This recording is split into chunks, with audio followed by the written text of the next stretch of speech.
Hey, what's going on YouTube?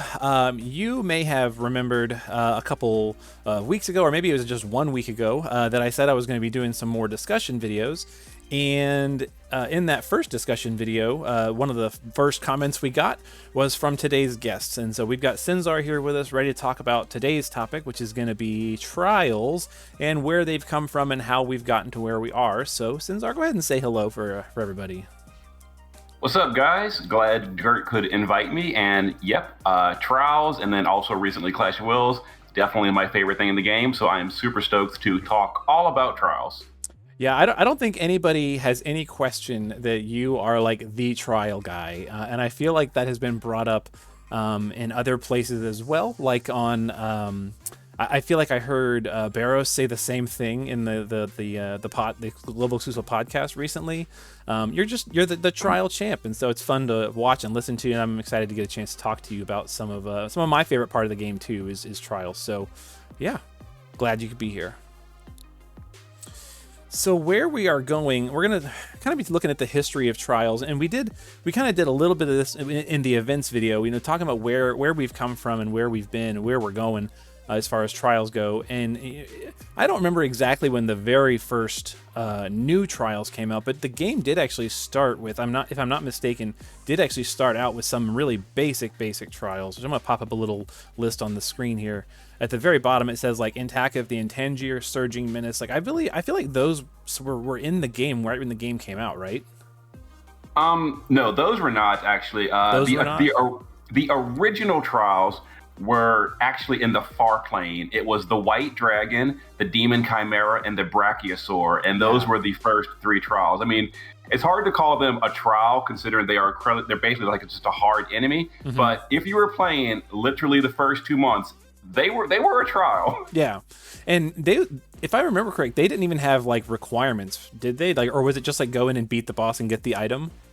Yeah, no, these were like the very prototype of trials. Yeah, it was you walk to the tower in the far plane, you challenge the boss, no energy. If you fail, try it again. But unfortunately, once you beat them, they were gone permanently. You get the item and they were just gone. Eventually, they brought them back at the top of your list, the Chamber of the Reborn, and gave you a way to permanently refight them if you really wanted to, for whatever reason. But yeah, like the very early prototypes, you just walk in, you fight it, and you get your item, and you're done.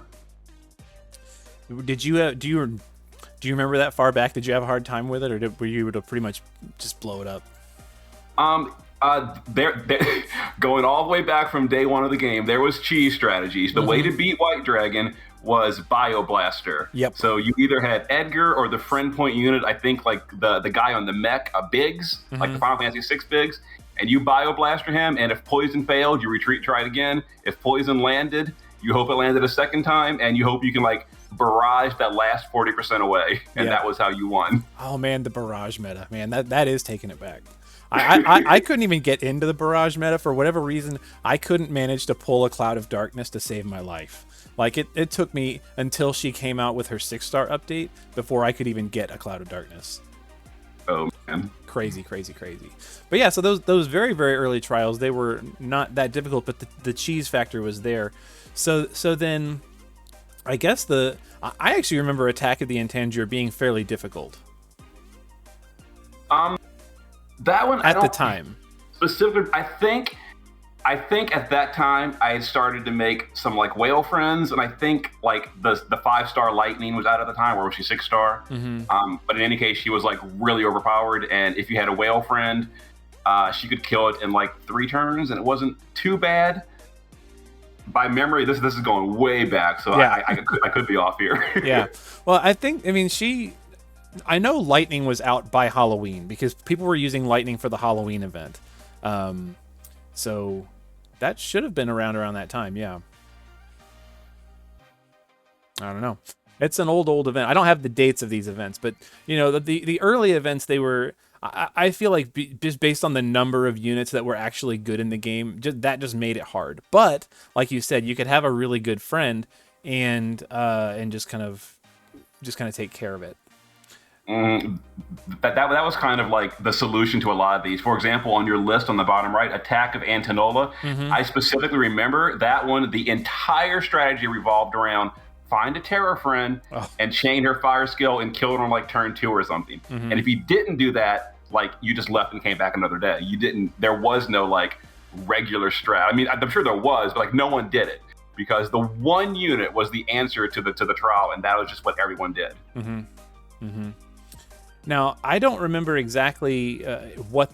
I feel like Attack of Gilgamesh was another one of those ones where it was like, this was like kind of like a threshold of difficulty, but I feel like that was where I personally started to kind of come into my own as far as like being able to accomplish things like reasonably well was around Gilgamesh. Because at that point, like, I remember the item that you got from Gilgamesh was like the katana, and like that, like, you know, kind of pushed me up to the next like threshold of available units and available power to kind of get stronger, you know, as we went. I remember that event being a real lot of fun though, but I also remember I recently was looking through some old notes on my computer, and I found like my kind of sheet of like notes for kind of putting my clear together, and it was like, make sure you have a unit with more than 500 attack. It's like, ooh, 500, you say? Goodness sakes. But I think that's part of what made those trials both challenging and a lot of fun, just because there was a lot of flexibility. It didn't really matter what that unit did as long as it had, you know, something that had unmitigated type damage and, you know, some kind of reasonable stat. And it was usually pretty good. It wasn't the complicated stuff we get today. Yeah. And Gilgamesh too, just going back to the cheese strategy. Oh my the cheese strategy for him was find a whale that could make a full evasion Noctis. And that was your Gilgamesh answer. Yeah, a full evasion Noctis, or like somebody who could just like have one of those like Thunderblade and be wearing a water weapon and be wearing a fire weapon at the same time, so you were hitting 3 elements at once to seal a bunch of stuff. Fun stuff. So I really enjoyed those. I do feel like, though, there was one in particular, actually a couple of them, that were like just like really big like thresholds where if you didn't have either a good friend or your own unit, you just weren't going to make any progress. And so I'm going to pop a couple of those up on the screen right now and just kind of see what you think when you see these images. You know, when you look at these trials in particular, what kind of comes to mind for you?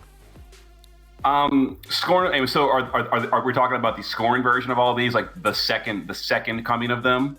Actually, so I've got Scorn of Aemon because I do feel like that is its own level of stuff, but I'm talking about the first ones. So like the first Icebird, the first Bloody Moon, you know, Ashura was its own thing in the later chambers.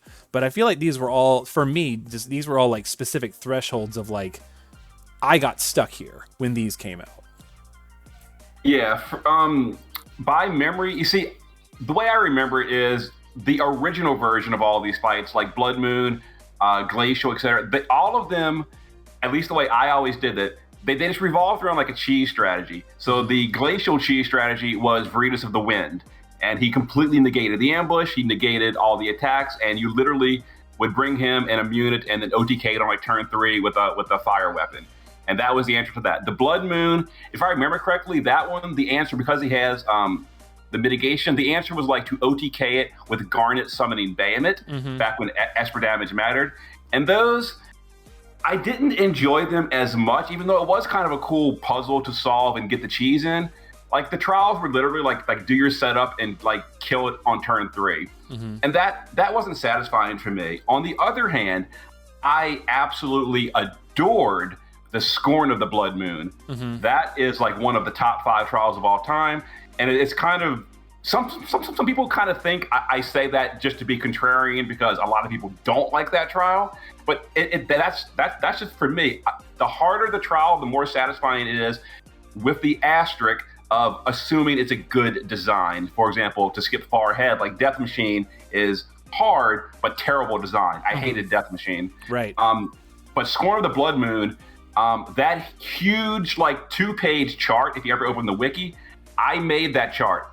I sat down for like 4 hours one day by hand and mapped out his AI per turn and made that chart because the moon was so complicated and so involved. And that is the kind of trial I think is the best design in the game, and I loved it.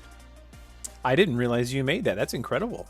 Yeah, because I was getting stuck. I was getting on that fight, and I was getting to like, you know, turn 13. Then all of a sudden he was doing like I forget the name of the skills, but the like double attack that would bypass cover and do crazy damage. And I was like, why is this happening? So I finally sat down and mapped out the AI. I'm like, oh, if I cross the threshold on this turn and then I go to 40% on this turn, these skills overlap, and that's why I'm taking 1 trillion damage. Let me go ahead and slow my clear and burst on this turn and get this opening, and we can recover. And that's how I won. There you go. So I have, just out of curiosity, have there been other trials where you've either made those those charts or contributed to the wiki in like a big way like that? Yes, actually, the majority of the scoring trials, all those wiki pages were made by me. So kind of from like the Octopus trial, the Gilgamesh trial, the scoring of Gilgamesh with like those enormous charts, I made all of that. So all those super detailed wiki pages, I made the majority of them. Every single series boss battle wiki page I made. So like back in the 7-star day, I was really big into making wiki pages. That being said, those enormously detailed wiki pages, making by hand, are a ton of work, and eventually burnt me out, and I just stopped doing them. It's just, after doing them for a year, it's too much work. I can imagine. I mean, I get frustrated just trying to make a 10-turn chart for a Clash of Wills fight. I can only imagine, especially because some of those trials, especially in the 7-star days, like there wasn't, for some of the Scorn fights, there wasn't just a get in and do it in 3 turns method. It was, like you said, very complicated, very long. And some would even say like the golden era of trials in the game was when we only had 7-star units. Yep. And just to give a real brief shout out to you and YEW and Rayhan, those are currently the 2 guys that are making all the current day wiki pages for like Clash of Wills and the 12 takedowns. So again, hats off to them, because I can say from experience how much work it is to make those pages, and I appreciate that they took over after I got burnt out on it. Well, that's great. I like I said, I didn't know that you were involved in that way, and I didn't know the names of the folks who were doing it now. So that's really cool. So I put these here because I feel like for these were all, like I said, ones for me, where if I didn't have a specific unit, or until I got a specific unit, like I just was like stuck at that point in the vortex. And I can remember more than once just like deciding like, okay, I'm just going to be done for a while until I get a better chainer or a better tank or a better whatever. And for me, like I can safely say that like I took a break until Ibarra came out. And then like I got Ibarra and then just accidentally beat like everything, with the exception of Asura, because then I needed to wait until I got Gabranth, and then Amon, because I needed to wait until I got Zidane. But it was just like, for me, and I think for a lot of players too, who don't have access to every unit, or who are like maybe struggling to kind of put together a cohesive combination of units that like either chain the same or do like the one thing they need them to do to clear some of these trials in an easy way. These were some ones that were in particular like what I would call like thresholds. Like you just got stuck there for a while. Elemental Tetris was another really good example of that. Like, if you didn't have the right combination of stuff to piece together the team with all the resistances you need, you just got stuck there, which I think could be really frustrating for a lot of players. Yeah. I'm kind of like mixed on the whole idea of gear checks as a mechanic. Like, I think they're good for the game, and especially for gacha, like they obviously drive sales. But sometimes, like exactly like you say, it's not the fact that you're just not like a skilled player. It's just that you literally just cannot gear your tank for 600 water resist or whatever. And that's like nothing to do with your skill or your strategy. Like the trial just demands you have this level of resistance, and you either have it or you don't. And that, I'm not crazy about that, but I don't know, mixed feelings. Well, and I think that's gotten easier over time. We've talked about before how in like Clash of Wills rewards you can get, easily pick up a materia that has, 3 or 4 resistances on it, as well as an attack stat or a magic stat or something like that. And so it's gotten easier to do that over time. But in the early days, you just got stuck there. But speaking of gear, and speaking of like, you mentioned like having a strong friend that can maybe carry you through stuff. There was one particular set of trials that you couldn't have a strong friend carry you through it, and that was Chamber of Arms. Did you like Chamber of Arms? I did, and I have a little bit of mixed feelings, and I don't intend to be like a downer sometimes, but this was kind of like a point of contention for me, and I kind of complained about it because on the global server, most of the Chamber of Arms were delayed up to 8 months in terms of power creep. So like, they came out on JP during this banner at this level of unit power, and then on global they came out like as much as 8 months later for quite a few of them. We kept asking, where's Chamber of Arms? Because we got the first two. We got Sheraton and I think Altair, whatever it's called. And then we just stopped getting them for like almost a year. And when they eventually came back, like they were just kind of power crept for their intended level. Yeah. That being said, the mechanics and the aesthetics, the models, the model swapping mid-fight, the very complex AI from many of them, even though they were power crept on global, I still incredibly enjoyed them and loved them. But I'm a player that also plays the JP server, so I got to experience them like at the intended power level. And I can say some of the coolest of these fights, like the Dobby fight, I think it's number 10. That on JP is incredibly memorable to me, and it was awesome. It was very, very hard. I barely won, and I got it. On the global server, I kind of went in there and like killed it in like 4 turns because it was just, we were way too powerful for what the intended level was. And that kind of spoils the enjoyment for the most part, I think. So I feel like that was a misstep on global side by robbing global only players of the proper experience for those. Well, and also too, I think your experience of playing them on the JP side and knowing what works and what doesn't work against them helps you to know, like, okay, we're at this power level and this is what worked and I finally got it to work. And then you come to global and there's some exclusive unit that like does what you need in a better way. It's like it's easier to just kind of blow it up. Not to mention the time differential, between like when they got it and when we get it. But I do miss having it though, because there are some rewards there that were really good for their time. Like I remember when the Holy Wand came out, and like I was still using regular old 4-star Refia as my healer, and like being able to dual cast White Magic was like, yes, finally I have a way to do this, and so some of those rewards were really cool. And I feel like while some of them are like stat wise powered out, there were some killers in there that were worth picking up, and there were some utility materials that were in there that were worth picking up that like right now newer players just don't have access to, which is kind of a shame. Yeah, like Man-Eater Plus, literally one of the best human killers. Plus, yes. And also Equip Helm. You actually really want that for like Kaito and stuff, for the Clash of Wills helm if you want his best in slot setup. Yep. Newer players just literally can't get it, and it's kind of frustrating. Yeah, very frustrating. But I do remember, like, so cheese factor, right? So many of those fights, the cheese factor was get a tank that has counter on it and just let them counter through the threshold. Oh yeah, because of the coding. If you cross the threshold on the enemy's turn, the HP lock kicks in, but it's the enemy's turn. So when his turn ends, the HP lock goes away, and you can skip that lock. Yeah, that was definitely a strategy. Sheraton just stands there with her little fruits. But that was another one though. That like I felt like nobody really knew how to survive the damage of Sheraton, and so it was like, let's just push the threshold with our tank and then cap a chain with Bahamut and be done with this thing. Funny stuff. Chamber of Arms, we miss it. I miss it at least. So I asked you before we got into this what some of your favorite trials were.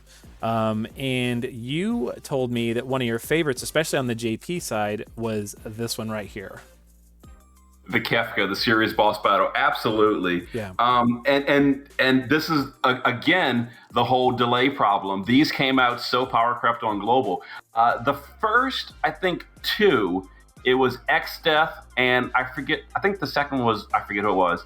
The second one, those were like on time and sort of, at the intended power level. But the next ones were very power crept. I think Kefka came out after Esther on global, and like that's all she wrote. It was over. But yeah, on the JP server, I did this, and I have a video on my channel. Anyone wants to ever see like a serious struggle bus, look up my Kefka SBB JP video, and you'll see like an hour-long fight where Kefka is like killing my party. I'm struggling to survive. I get stuck in a death loop in phase 3, but I eventually pulled out a win. And after you win a fight, like a 45-minute fight, so hard, and you win, like the feeling of elation is amazing. You absolutely feel so good and satisfying. You can't wait to tell all your friends how awesome this fight was. Even if they don't play the game, like I played this, this is so cool. You gotta check out this game.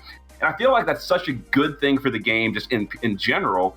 And that's the whole reason I get frustrated when these things get either power crept by delays or power crept by, overpowered units, etc.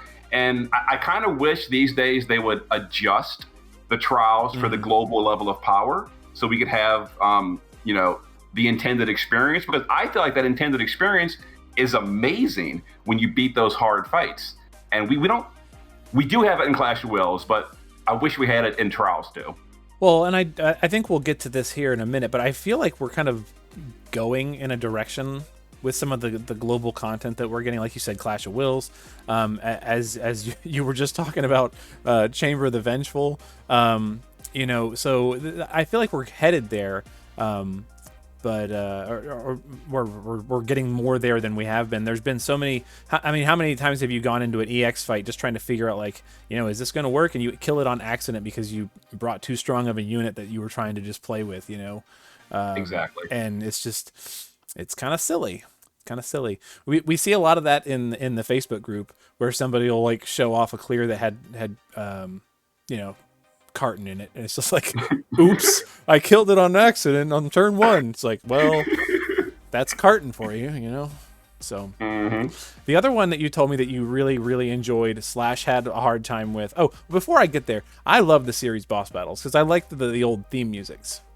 And I loved in particular the Kefka one, how it was 4 phases, and like you had all 4 of those sprites that are on the screen right now, like at different chunks. It was just such a good like recreation of that final fight. Like I thought it was so cool. Oh, absolutely. It's the whole nostalgia factor. And for players that actually play these classic Final Fantasy games, like that is amazing. Like just the memory of when the theme music is playing, the dancing mad theme for Kefka. It's so cool. And they did the recreations so good. Like the background changes to the heavenly background. You ascend the 3 warring triads from Final Fantasy VI. It's so good. And we're also missing quite a few of the series boss battles. Yeah. That JP got and we never got. And those were really cool too. Like the Final Fantasy VIII one against Ultimecia. That was super awesome. I enjoyed Final Fantasy VIII, and we just never got it on global, and it's head scratcher. Do you think there's any chance we will? This seems like they kind of like tossing them in every now and then on like a dead week when they because the way global operates, and pretty much all gacha games, is the free to play Lapis is very strictly budgeted out, and you get so much per month. And I feel like that when we had like a missing event and we were like below the intended free to play Lapis, they would toss in these because they give 3,000 or something Lapis. I forget how much they give a bunch. Yeah. So they use these as kind of like a filler, but they haven't lately, and they could. The problem is, at this point, these are all designed for the 7-star meta, so like they are so far beyond power crept. Yeah. They would have to almost redesign it from the ground up to make it a relevant fight. And that is a significant labor-intensive process, I'm sure, and one that does not specifically earn them any revenue. So I can see why they might skip it. Yep. So, the other one you mentioned though was this one, and I hope I don't give you like PTSD moments by bringing this screen up on here for you. But tell us about this one. So the Venomous Vines of Death, I would rate as the #1 trial of all time for a few reasons. Because it basically checks literally every single box of what makes a trial good. So it puts your team into dangerous situations right out of the gate. This one ambushes you with like a really lethal damage over time. So right away, before the fight even starts, you've got a problem you've got to solve. This fight has dangerous physical damage, magical damage, unavoidable damage over time, ailments, breaks, etc. It's got single target requirements. It's got AoE damage requirements. It's got like a soft DPS check. You've got to outpace the healing, and the mother keeps reviving the babies. It's got, again, damage for both kind of tanks. I mentioned that.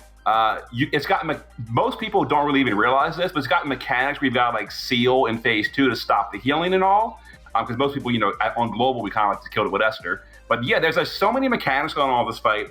It's 2 phases. It's just got like every single thing that makes a trial good without being dumb, to just put it plainly.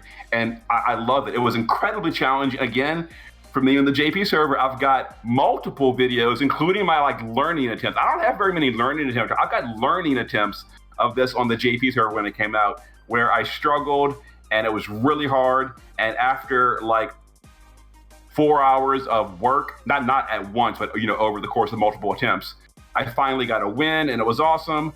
And I was telling people, I told people about this trial.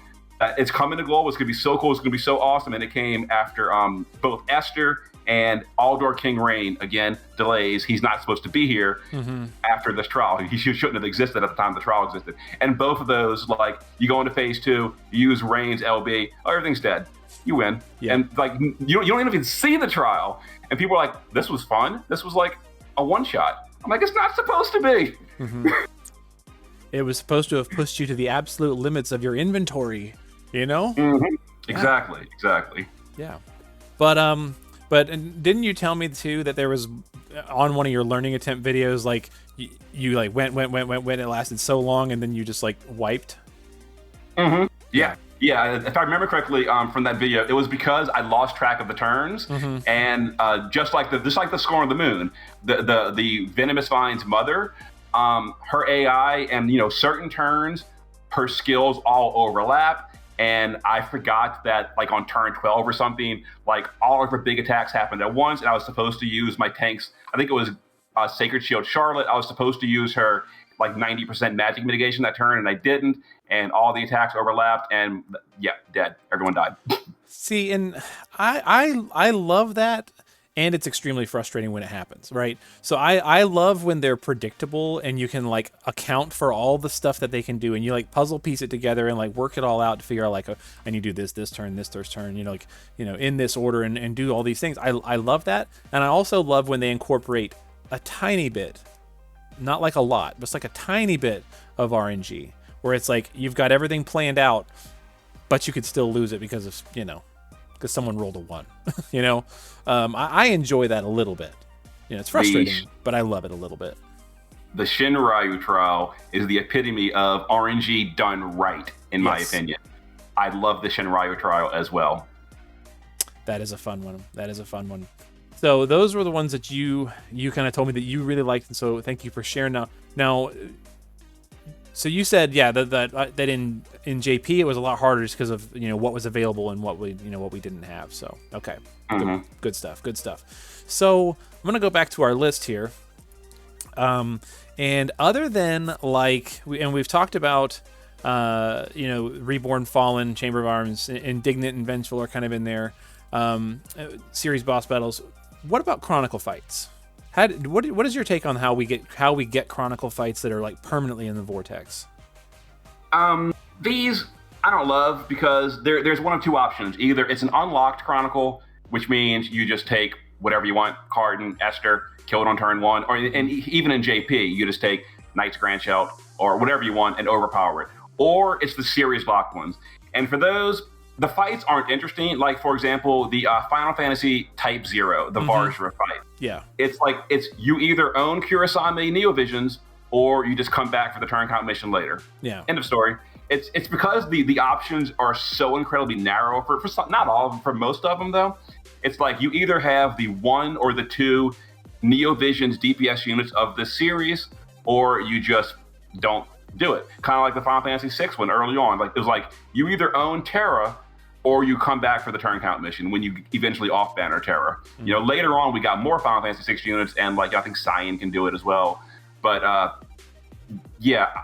not a fan of these, honestly, because also even taking that aside, they're just glorified regular enemies. Like, they have a skill set of 3 moves, and that's their whole AI, and that's just not exciting to me. Yeah.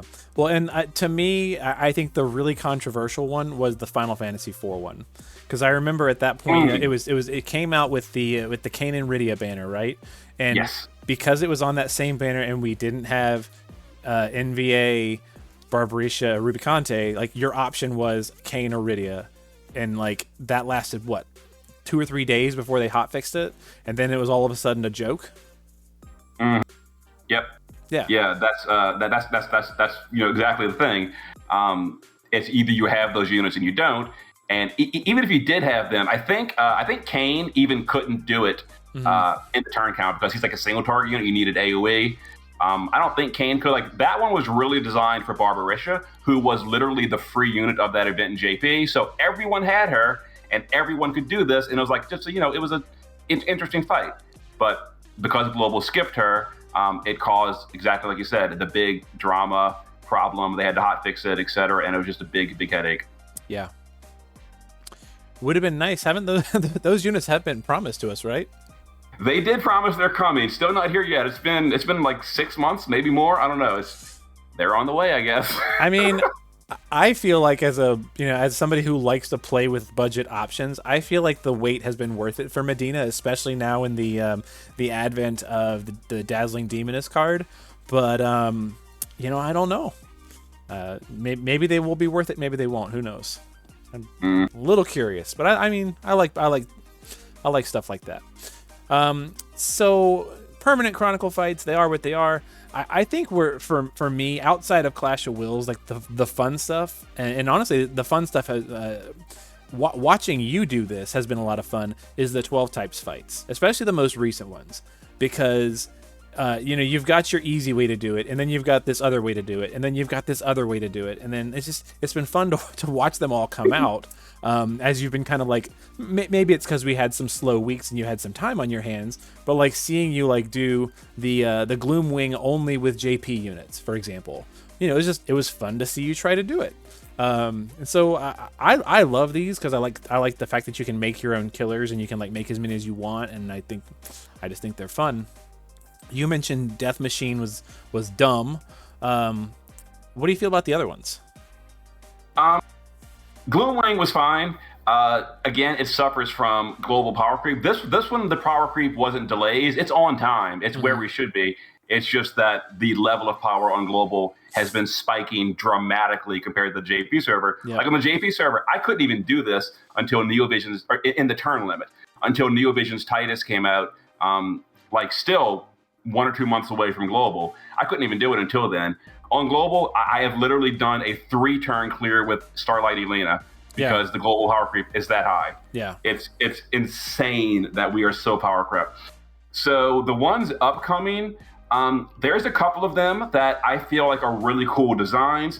Still, none of these are as complex as old trials like Scorn of the Moon or Scorn of the Venomous Vines. None of them have that level of complexity, but they do still have a decent design. I think like Belphegor, Cerberus, and the Dark Dragon are all pretty cool. They have interesting designs. They're not, you know, lazy design like Death Machine, just you die every turn, end of story. That's just, I hated that so much. Some of these are really cool. Others of them, like the Octomammoth or the Iron Giant, are just brain dead stupid. They're kind of like the Stroper trial. If you remember the Stroper, does anyone remember the Stroper? You went in there, it dealt 0 damage, and you just killed it in a few turns. That's how those are. They deal literally 0 damage with the proper setup, of course. That setup isn't hard to do. And you just go in there. It's just a punching bag. There's no challenge at all. You take 0 damage. It's just a measure of how strong your DPS. Those are terrible. And then there's others like Catastrophe and Rafflesia. I have not even beaten these on the JP server, but that is because it's not because they're complicated, or I guess it is because they're hard. It's because the unit options on JP are, just to speak frankly, bad. And like, if, for example, Catastrophe came out on global this week, I am 99.9% sure I'd have an all mission clear immediately. No problem at all with like Esther or something. Sure. But on the JP server, like, the options just don't exist that can easily handle these. I mean, they do exist. People have done them. I think people use Regina to kill Catastrophe. So it's like one unit that can do it in the turn count, and I just don't have her, so I just can't do the fight. But yeah. So a few of them upcoming are well designed and fun. Unfortunately, I already know. Like I said, Belphegor was a great trial in JP. I think it's a great design. It's interesting. It's moderately challenging. Yeah, I can give you a preview of the future. When Belphegor comes out, it's probably gonna be dead on turn 3 or 4 to Elena. That's it. Because it's a demon, right? It is. Yeah, and she gears for that so easy. So it's gonna be just done. Yeah.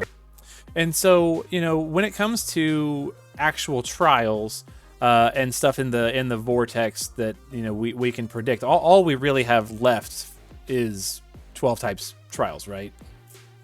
Yeah. The only other kind of trial content they even have in JP these days is things like the Esper fights, the 3-star Behemoth or the 3-star Shura, and we just got that. So yeah, just the 12 types remaining. So I guess that means what we're left with is your favorite thing in the world, which is Clash of Wills.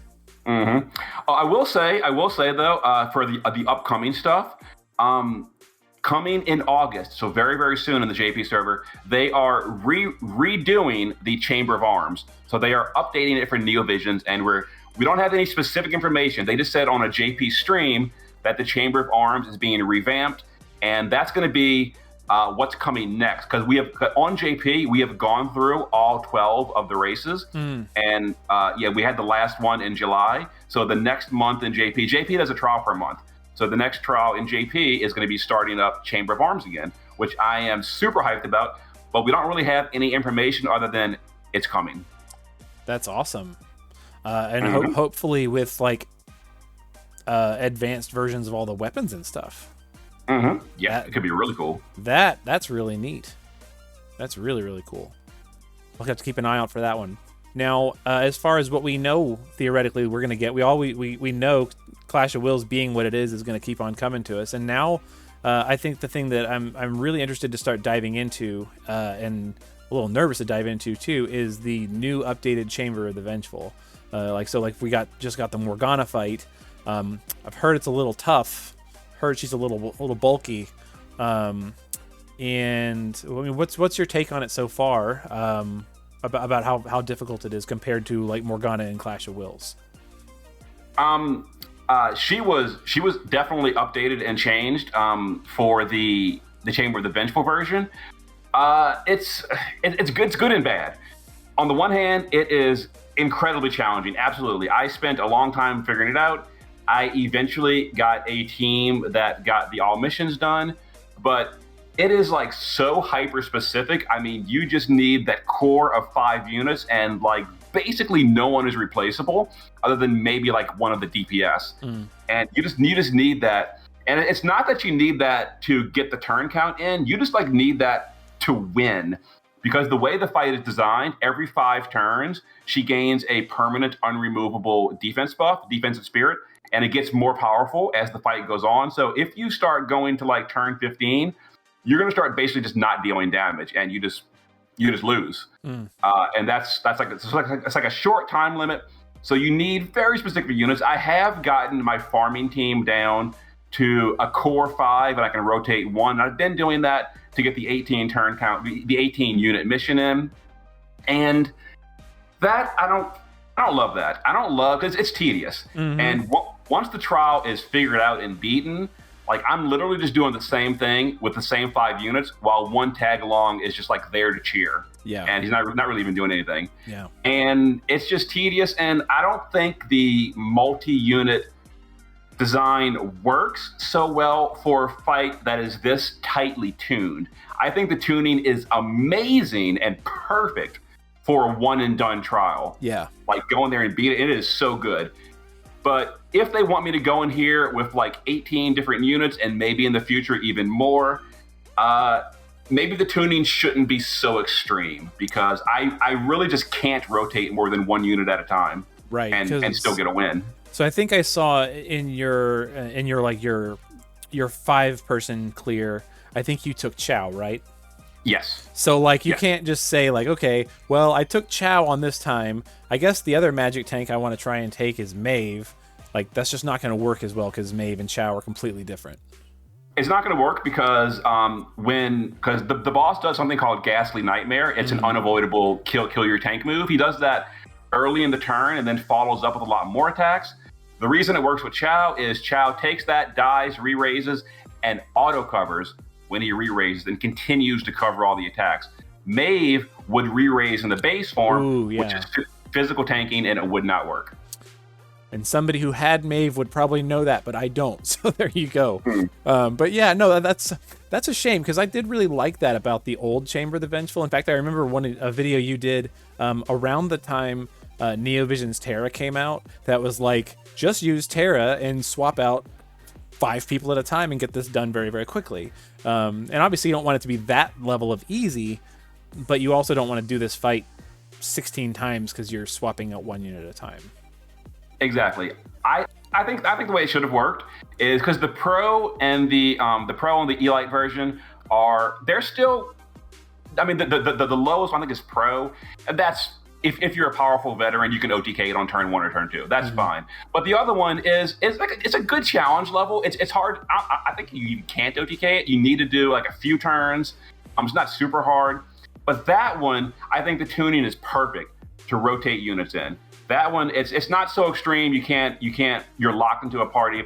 So I think what they should have done, they should have had the Pro with the unit missions. That's for newer players. They should have had the Elite version for veterans, and that's the one with the unit missions.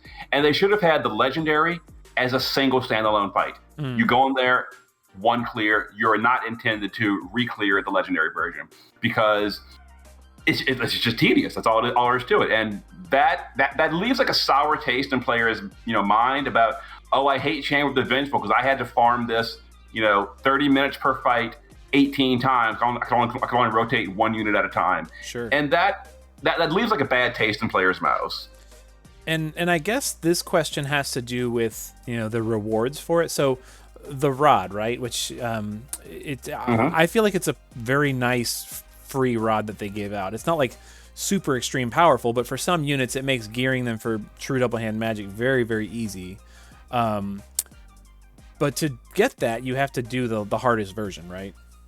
The hardest version and the hardest mission, the 5-unit clear. That's 5 units. Yeah. And that is really hard, let me tell you. I feel like by the time you're strong enough to get the weapon, you don't need the weapon. Pretty much. For most stuff. And that's something that's really different compared to, the way rewards have been.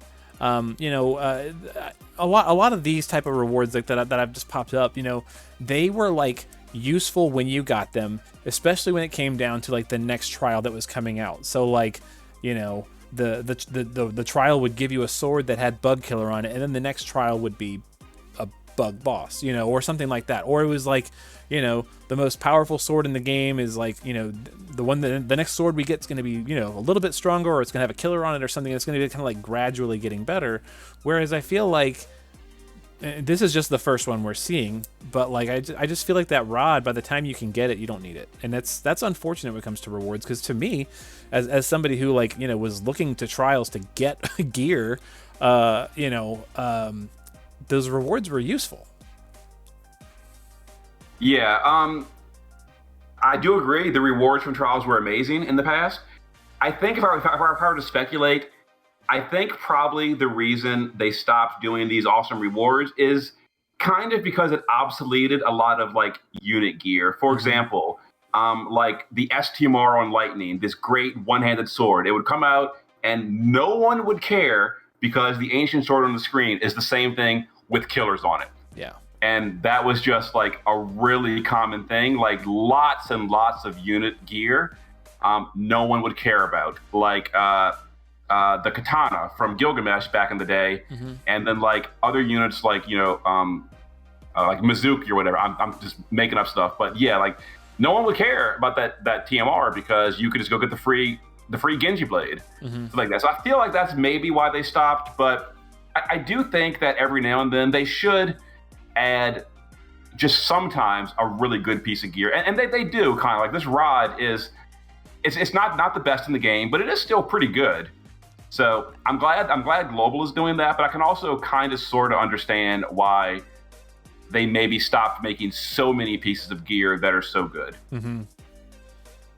Yeah, you want to make sure that the TMRs and STMRs that people are sometimes pulling units for, like the Warrior's Prayer units, for example, that they're good enough to warrant people spending the lapis or even the money to get them. So yeah, but it is nice.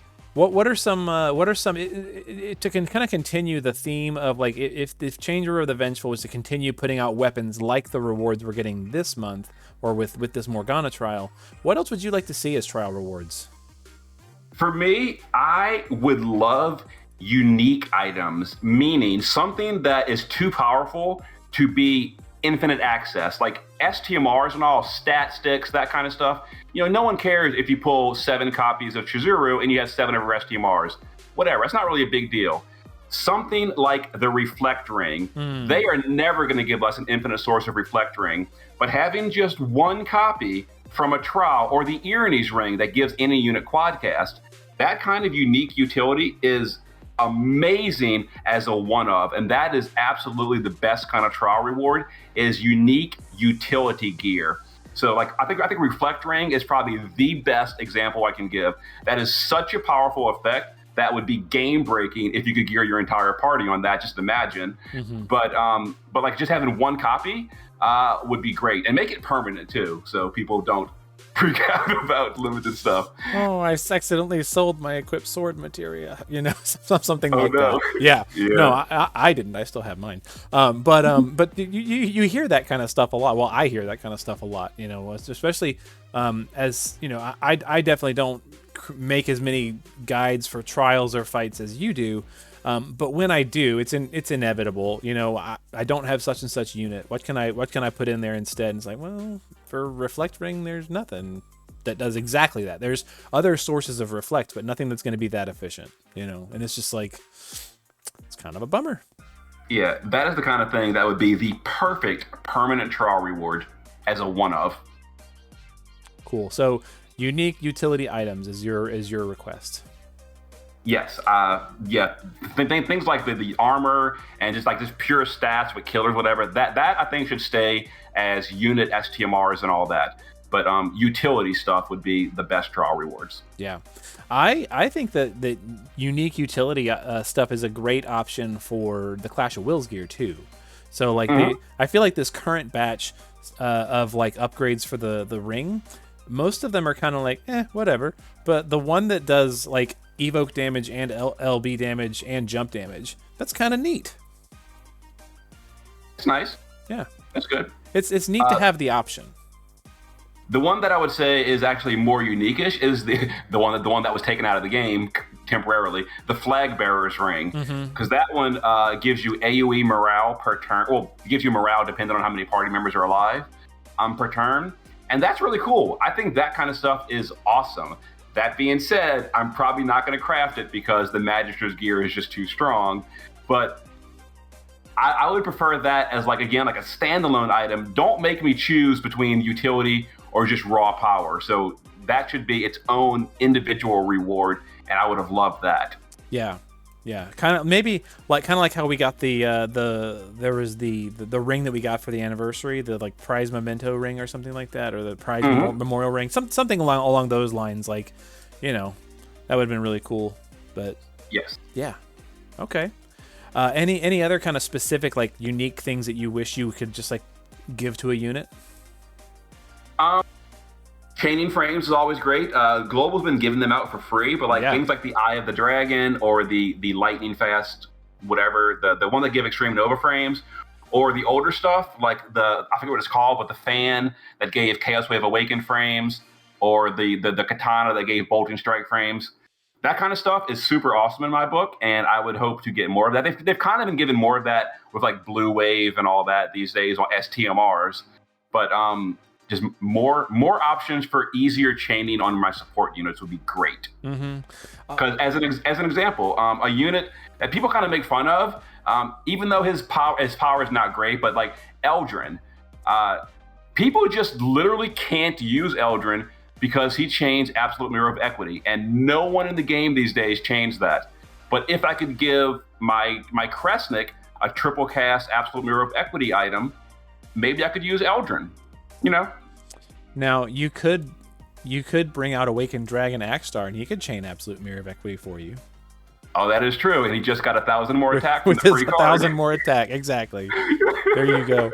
No, I get where you're at, because like for me, that was my issue for a long time with trials. Is I had maybe one strong unit, but I didn't have anybody that could chain with them. And heaven forbid I can find a friend unit who's set up the way I want them to for a trial. Like at that point in the game, I wasn't really involved in any communities, and wasn't really like talking to people, and didn't have a ready access. And at that point, also the friend that I was closest with that played had kind of stopped playing for a long time, and so I was just kind of like floating out in this universe by myself.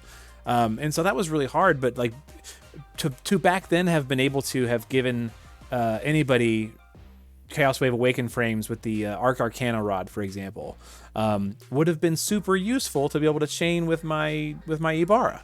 Even if it wasn't going to do the maximum damage, at least to be able to chain with her would have definitely helped out when it came to beating trials. And so yeah, utility items like that are stuff that I hoard like crazy. So yeah, awesome.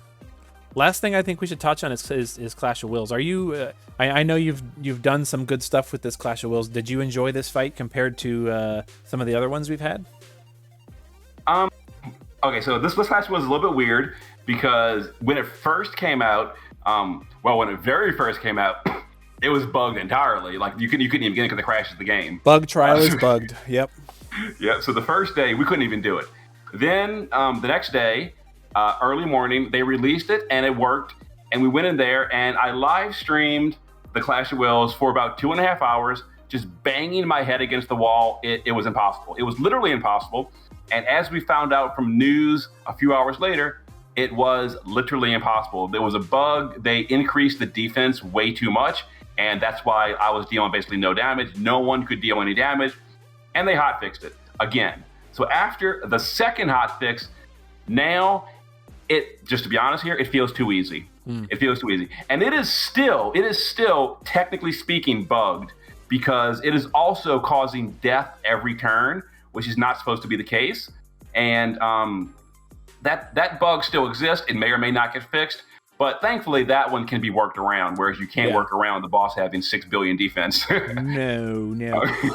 So what you're saying is I need to hang up this call and go do my clear now before they do something else wacky to it while it's still somewhat workable. You could, and as long as you have some recent DPS units, it does feel very easily, honestly. After I sat down and figured it out, the damage requirements are very easy. My latest clear overcapped by more than 1 billion. I've seen players doing 5.5 billion with all modifiers turned on, mind you. So we are massively overcapping. And if you have the strategy down to deal with the every turn death, the boss doesn't really do very much. Other than that, so once you check that box and solve that death every turn, bring Runda and just ignore the boss. Can I just say too that I love that best boy free physical tank Runda has been clutch for the last 2 Clash of Wills. I mean, he is so strong. Like, what was JP thinking to add permanent uptime, 85% mitigation on a free unit? That is just mind-blowingly overpowered, but I'm loving it. It's so good. Yeah. No, there's. I mean, I have not gotten close. I mean, I don't have every unit, but I have not gotten close to matching the raw defensive power that I can build with Runda just by borrowing everybody else's stuff. Like, it's absurd. Not to mention his mitigations. So that's exciting. So I didn't realize that the death every turn was not supposed to happen. Well, based on the news says specifically if the boss will only use death when his mana gets full. We now have the actual behind-the-scenes data mine of the AI, and we can see in the AI coding where, the coding is the boss ignores mana. And because he ignores the mana check, it's just death every turn. So it's supposed to be you can drain the boss's mana, and as long as you're consistent about keeping his mana drained, the boss has a 5,000 mana pool, and he gains 2,000 mana per turn. So as long as you're draining him once per 3 turns, he should never be able to cast death. But because of the glitch in the AI, it's bypassing the mana check, so he just does death literally every turn. There's nothing you can do to stop it. And the death is unresistible. So you're just gonna die every single target, but every single turn. And that puts a pretty big strain on the party, I gotta be honest here, because not only is a unit dying every turn, the morale penalty is massive. Morale is very hard to fill here because it's like a 10% penalty every death. And it's hard to outpace that. It's doable. And again, at this point, myself and a lot of players have figured out ways to deal with it. But once you solve that, other than that, not much else is going on with the boss. Like, he does a bunch of physical damage. It's literally all physical, and that's just that Runda. Runda is the answer to a pure physical boss. Yep, super exciting. And I think I saw in one of your videos too. We're still relying on Kresnik's Imbue. You don't have to, but that is definitely one of the easier ways to deal with. Because on turn 2, now this is a little bit of a rant of mine. I am getting a little I am a little bit tired of, and no disrespect to the people that work hard on Clash of Wills. If you listen to this video, I know you put in a lot of work, but if you really look closely, you'll notice that almost every single boss for almost 6 months has this very, very same pattern. Is you've got 1 turn of no accuracy and 2 turns of accuracy on a repeating cycle. And that has been like for 6 months, the same thing, copy paste every single boss. And this is the same thing. So on turn 2, the boss has accuracy, and because on turn 2, your morale is still terrible, the boss does crazy damage on turn 2. So you can either imbue him or use lots of mirage stacks. Either way works. I just find imbue is easier. Yeah. With Kresnik. Yeah. It's certainly, his win button. So. Yeah. Cool. All right. So that's interesting. I mean, I was really curious because I just haven't had a whole lot of time to work on it myself yet. But like I was really curious, like, why is this happening? Why is this death happening? There has to be something that we're missing, and there you go. But that is actually another point entirely. So you talked about data mining. You've talked about like how, when you were talking about making those spreadsheets, like how much effort and how much time it takes you to put into, putting a clear guide together. That's something that I don't think a lot of people realize fully. And maybe this is, an entirely different topic, but you get clear guides with videos, and I don't think people realize just how much time it takes if you're not just going to blow it up on 1 turn. It takes to really figure out the boss and really figure out the gear and gear in a way that somebody's not going to like jump down your throat for using a reflect ring, or something like that. Like, how much time would you say putting together your basic, typical clear video for you? How much time would you say that takes somebody like you? It definitely depends on the level of refinement for the video. So this most recent Clash is a perfect example. This morning is when I worked on the boss a bit, and then later in the day, and I got the win, and I recorded the win, and I posted it on my channel. And as you saw this one, that video was messy as hell, and there was no plan. I literally played each turn by ear. Whatever happened, I reacted to it. Now that was fine. It got me a win, but and again, I'm not trying to be like condescending or anything, but a lot of players would kind of like a fish out of the water if they just watch that kind of video and like, okay, well, the boss is a little bit RNG. On turn 4, Sinzar got this attack and this person died, but on my clear, the boss did another attack and no one died, and now I'm debuffed. What do I do? And you got to kind of react to it, and so those kind of videos take no time. I just record it and I post it unrefined, and that's fine. That's what I did because I was in a hurry and I had to go. Later today, when I got back home, I sat down, and I'd say it was somewhere like an hour and a half of looking at the AI, writing down turn by turn exactly what the boss is going to be doing. Because the AI is, once you have the data mine, like you can literally see exactly what the boss is doing turn by turn. So I do a spreadsheet, I mark all the 10 turns, I write down what's going to happen, and then on my actions, I start planning out the counter response. So like on turn 2, I see, okay, he has accuracy, he's doing a 300 in peril, and he's doing huge attacks. How do you deal with this? Well, let's imbue the boss and ignore that, or let's use a 5-stack Mirage from Ling's cooldown or something like that. And I go turn by turn, and I map out an exact counter action to every action the boss is doing, while at the same time planning out, lining up all the cooldowns and the debuffs for the big burst turn, et cetera, et cetera. So I'd say that takes between an hour to an hour and a half to just straight up paperwork, doing it all on paper. Then I do about another half hour. I'll do like two test runs to test my idea on paper. Sometimes I forgot about this, and I'll have to adjust, and I'll do that before the video. Other times, it all works great, the planning was perfect. And then I'll record, and then you'll get the final product, like my most recent video, that any player, as long as they have the gear and the units, they can literally follow the turn chart. I have reduced all the RNG. There is, as long as you follow it step by step, nothing's going to go wrong. You will always get a win, and it is very easy to clear. And that's the kind of videos and guides players love, and I love making them. But yeah, it's hour and a half to 2 to 3 hours, depending on the complexity of the boss, to make that. It's a labor of love too.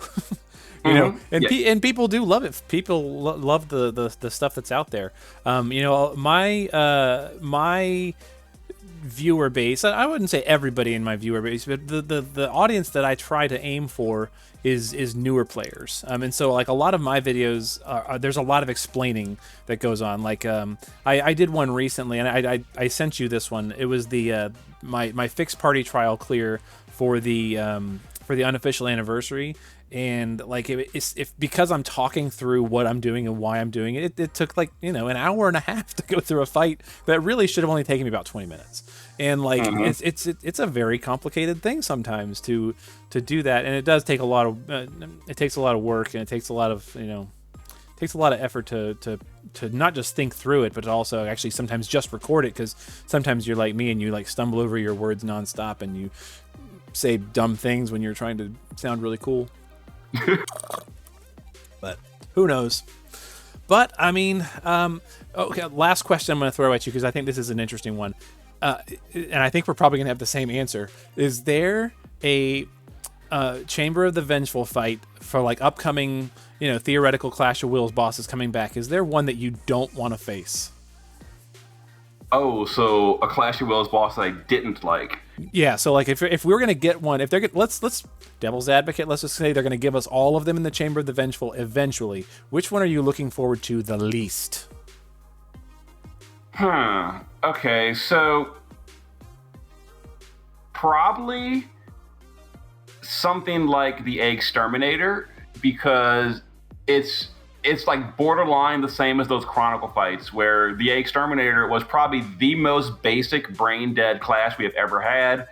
He didn't do anything. That's another one. We took literally 0 damage. He didn't. It was a joke.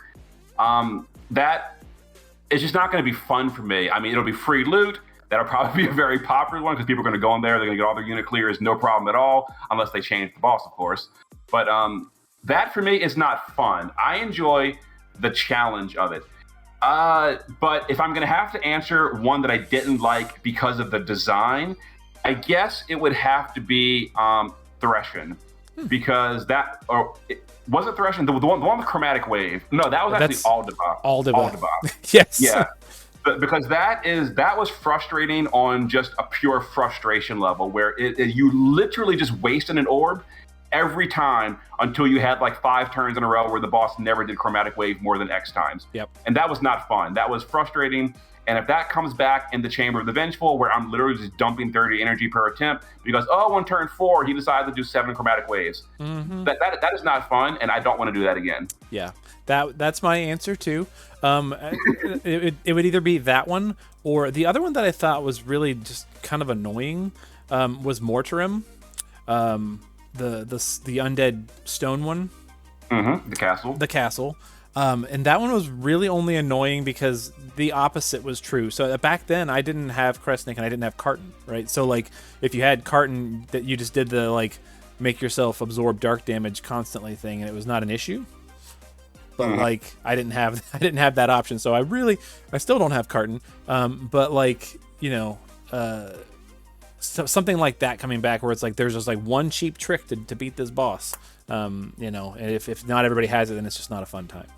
So I don't know, but Aldiba for sure. Aldiba can go stay where it lives in the annals of our memory. So. All right. Well, you know what? I really appreciate you come and talking trials and talking history of the game and just hanging out. And I really appreciate all the things that you do for players like me and you know, everybody in between. So thank you so much for hanging out for an hour talking to me. Sure thing. Glad I could join. I had a lot of fun. Yeah. Good walk down memory lane. So if you see this video and you are somebody who wants to see more discussion videos like this and have an idea for one, let me know. I'm happy to take requests, and I'm happy to try and talk about things and just have fun doing it. And we'll see you in the next one, whenever that is. So thanks so much, everybody, for sticking with us for an hour and 5 minutes and 14 seconds. All right. You guys all take care and be good to each other, and we'll see you in the game. Later.